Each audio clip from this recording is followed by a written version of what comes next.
ವಂದೇ ಮಾತರಂ ಗೀತೆ ರಚನೆಗೆ 150 ವರ್ಷ ತುಂಬಿದ ಹಿನ್ನೆಲೆಯಲ್ಲಿ ಕೋಲಾರದ ಬಿಜೆಪಿ ಕಚೇರಿಯಲ್ಲಿ ವಂದೇ ಮಾತರಂ ಗೀತೆ 150ನೇ ವರ್ಷಾಚರಣೆ ಸಂಭ್ರಮ ಕಾರ್ಯಕ್ರಮ ಹಮ್ಮಿಕೊಳ್ಳಲಾಗಿತ್ತು.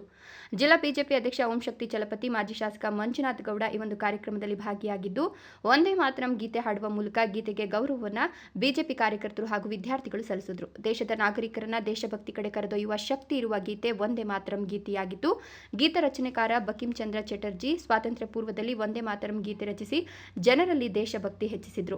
ವಂದೇ ಮಾತರಂ ಗೀತೆಯನ್ನ ದೇಶದ ಪ್ರತಿಯೊಬ್ಬ ನಾಗರಿಕರು 150ನೇ ಸಂಭ್ರಮಾಚರಣೆ ಆಚರಿಸಬೇಕು ಅಂತ ಓಂಶಕ್ತಿ ಚಲಪತಿ ಮನವಿಯನ್ನು ಮಾಡಿದ್ರು.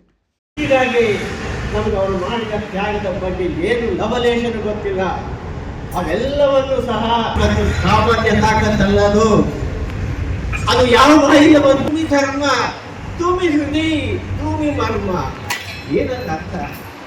ನೀನೇ ಧರ್ಮ, ತೊಮ್ಮೆ ಪ್ರಾಣ ಶರೀರೇ.